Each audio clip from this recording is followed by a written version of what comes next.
Todo comienzo requiere un punto de partida, un instante en el que la nada deja de existir para dar paso a la realidad. Antes de que existieran las mañanas, los atardeceres o el simple concepto del tiempo, no había nada. No existían las galaxias, ni el polvo estelar, ni el eco de un sonido.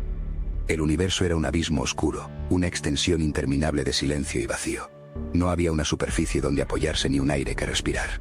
En ese escenario de oscuridad absoluta, algo comenzó a gestarse.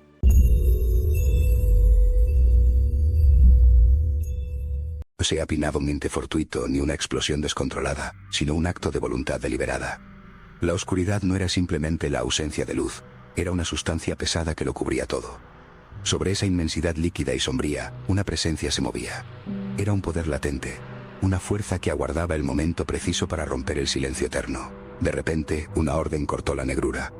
No fue un grito, sino una declaración de autoridad que cambió las leyes de lo inexistente. La luz apareció. No venía de una estrella ni de un fuego, sino que surgió como un elemento puro y fundamental. Esa primera claridad rasgó la tiniebla, separando lo que podía verse de lo que permanecería oculto. Esa luz no solo iluminaba, sino que traía consigo el orden. Fue el primer límite establecido en la historia de todo lo que conocemos. El día y la noche nacieron en ese instante, creando el primer ciclo, el primer latido de un reloj universal que aún hoy sigue marcando nuestro ritmo.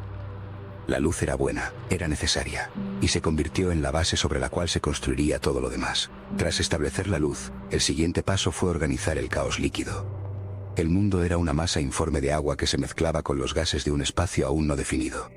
Era necesario crear una separación, un escudo que permitiera la vida.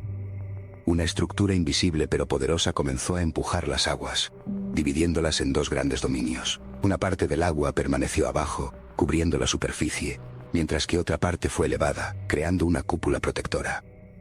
A este espacio inmenso, lleno de aire y claridad, se le llamó cielo. El cielo no era solo vacío, era el respiro que el planeta necesitaba. Fue el establecimiento de la atmósfera, esa capa delgada que hoy nos protege del vacío exterior, y que en aquel entonces servía para poner límites a la confusión original. Sin embargo, el mundo seguía siendo un océano global, una esfera de agua azulada sin un lugar seco donde pisar. El siguiente movimiento fue drástico y transformador. Bajo las aguas, la tierra comenzó a agitarse. Grandes masas de roca y lodo fueron empujadas hacia arriba con una fuerza descomunal. El sonido de las aguas retirándose debió ser ensordecedor mientras buscaban su lugar en las cuencas profundas de la tierra. Así aparecieron los continentes, las montañas y los valles. El suelo seco emergió, mostrando una superficie de arena, piedra y minerales. El agua, ahora contenida en grandes depósitos, formó los mares y los océanos.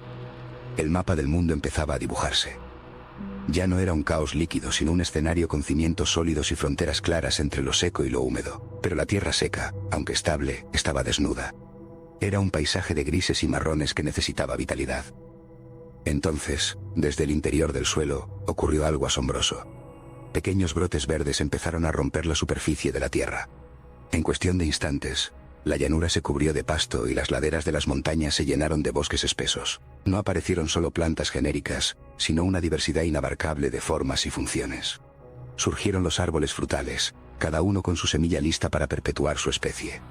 Aparecieron las flores con colores vibrantes y aromas que llenaron el aire nuevo. La fotosíntesis comenzó a operar por primera vez, transformando la luz en energía y llenando la atmósfera de oxígeno puro. El planeta ahora vibraba con el color verde, una señal de que la vida vegetal había tomado el control del paisaje. Con la tierra ya preparada y vestida de vegetación, el enfoque volvió hacia el cielo. Hasta ese momento, la luz era una presencia general, pero ahora necesitaba fuentes específicas que gobernaran los tiempos. En la vastedad del espacio, se encendieron las grandes lumbreras. El sol apareció como un disco de fuego dorado, asumiendo el mando del día. Su calor empezó a evaporar el agua, a mover los vientos y a dar energía a las plantas. Para la noche, una luz más suave y plateada tomó su lugar. La luna. Ella se encargaría de dirigir las mareas y de iluminar los senderos en la oscuridad. Junto a ellas, miles de millones de puntos brillantes salpicaron el manto negro del espacio. Las estrellas no estaban ahí por azar, servían como señales para marcar las estaciones, los días y los años. El cosmos ya no era un vacío, sino un sistema perfectamente sincronizado donde cada astro cumplía una función matemática y vital. El escenario estaba completo, pero faltaba el movimiento. El mar, profundo y vasto, fue el primero en recibir a sus habitantes.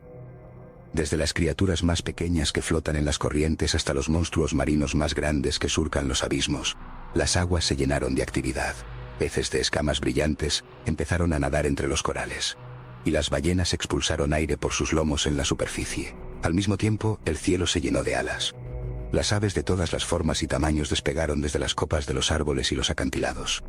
El aire, antes silencioso, ahora estaba lleno de cantos, graznidos, y el batir de las plumas contra el viento. La vida animal había comenzado su expansión, conquistando los cielos y las profundidades del océano. Después de las aves y los peces, la tierra firme reclamó a sus propios protagonistas. Los animales terrestres surgieron de la nada para poblar los bosques y las llanuras. Grandes bestias de pasos pesados hacían temblar el suelo, mientras pequeños roedores se escondían entre las raíces de los árboles. Surgieron los depredadores con su agilidad y los herbívoros con su resistencia. Cada criatura fue diseñada con instintos precisos para sobrevivir en su entorno. El mundo era ahora un ecosistema complejo, una red de vida donde cada especie dependía de la otra. La tierra ya no estaba en silencio, estaba llena del sonido de las manadas, del rugido de los leones y del trote de los caballos sobre la hierba fresca. Sin embargo, a pesar de toda esta belleza y complejidad, faltaba algo. Había orden, había vida y había leyes naturales, pero no había nadie que pudiera apreciar la obra o administrarla con conciencia. Para el acto final, se utilizó el material más común de la tierra, el polvo.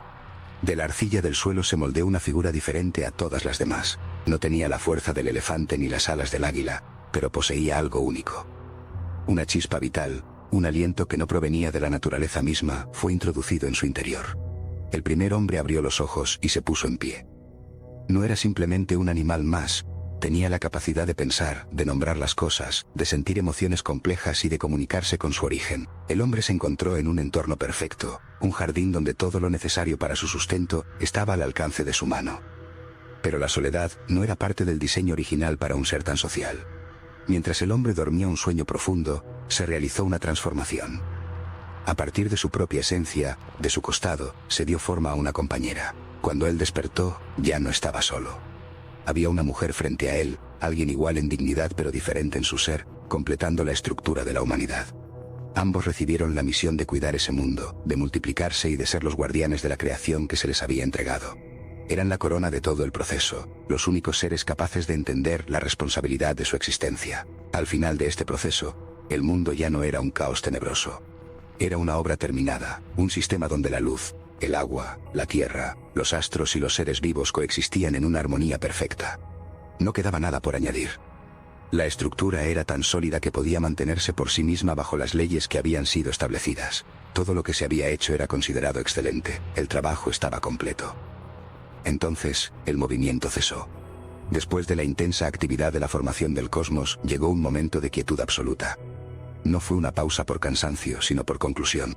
Se estableció un día diferente a los demás, un tiempo dedicado exclusivamente al descanso y a la contemplación de lo que se había logrado. Este concepto del descanso se convirtió en una ley para la humanidad, un recordatorio de que la vida no es solo producción y movimiento, sino también apreciación y paz. El séptimo día cerró el ciclo de la creación, dejando al mundo listo para que su historia comenzara a ser escrita por aquellos que acababan de recibir el aliento de vida. La historia de este origen nos habla de una transición del desorden a la estructura, de la sombra a la claridad y del silencio a la vida. Cada elemento, desde el átomo más pequeño hasta la galaxia más lejana, encontró su lugar en un plan maestro.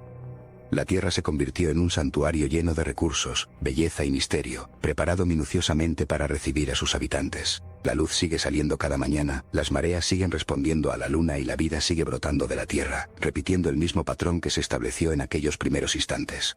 La gran epopeya del universo había comenzado, y con ella, el viaje de la humanidad en un mundo diseñado para su asombro y supervivencia.